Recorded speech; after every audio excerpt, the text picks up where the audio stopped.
आज चाहिँ मैले छोरीको डिमान्डमा घरमा ब्राउनी बनाएको थिएँ अनि त्यही बानामा भिडियो पनि बनाइहाल्छु भनेर हैन बनाएको छु। सँगै बनाऊ है त। फर्स्टमा चाहिँ मैले यो ब्राउनी मिक्स चाहिँ यो चिली फजवाला लिएको थिएँ अनि हाफ क्यूब जति बटरलाई चाहिँ मैले माइक्रो ओभनमा चाहिँ मेल्ट गर्नको लागि छोड्दिएँ। यतिको मेल्ट भइसके पछाडि चाहिँ यसमा चाहिँ मैले दुईटा अन्डाहरूलाई राखेर अनि त्यसलाई मजाले मिक्स गरेँ। मिक्स गर्दै गर्दा चाहिँ मैले साइडमा ओभनलाई पनि प्रिहिट गर्नको लागि छोडिदिएको थिएँ 350 मा। अनि प्रिहिट भइसकेको थियो अनि मलाई अलिकति एक्स्ट्रा ब्राउनी बनाउनु थियो, त्यही भएर थोरै पानी एड गरेँ त्यसमा मैले र त्यो ब्राउनी मिक्सलाई पनि राखेर मजाले त्यो लम्सहरू नछुट्ने गरी मजाले मिक्स गरेँ। मसँग खासै मिक्स गर्नको लागि अर्को त्यो विस्कवाला थिएन तर मैले यतिकै चम्चाले नै गरेँ।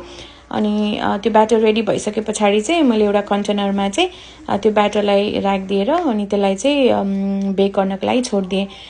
मलाई फर्स्ट प्रेग्नेन्सीमा चाहिँ एकदम धेरै खानेकुराहरू बनाउन मन लाग्ने अनि नयाँ नयाँ खानेकुराहरू एक्सपेरिमेन्ट गर्न मन लाग्ने भएको थियो। तर यो प्रेग्नेन्सीमा चाहिँ फर्स्ट ट्राइमेस्टरदेखि नै एकदमै धेरै नजिया भमिटिङहरू धेरै भएको भएर चाहिँ मैले खासै त्यति धेरै खानेकुराहरू बनाउन त्यति जाँगर चलिरहेको छैन। तर छोरीको लागि त अब बनाउनै पर्यो हैन। सो बनाउँछु कहिलेकाहीँ। अनि साइडमा चाहिँ ब्राउनी रेडी हुँदै थियो, उसको फ्रेन्ड पनि आइरहेको थियो घरमा रेडीमा अनि उसलाई पनि देखाउँदै थियो उसले चाहिँ हैन। यति वेट गरेर बसिरहेको थियो कि बेला बेलामा आएर सोधेको के अनि फाइनली इट्स रेडी। हेर्दाखेरि चाहिँ साइज चाहिँ त्यति धेरै बराबर भएको रहेछ तर मैले काटेँ सानो सानो पिसमा अनि अब टेक्सचर वाइज टेस्ट वाइज ठिकै भएको थियो। मैले एडिसनल सुगरहरू केही पनि एड गरेको थिएन तर राम्रै भयो थियो, मिठै भयो थियो।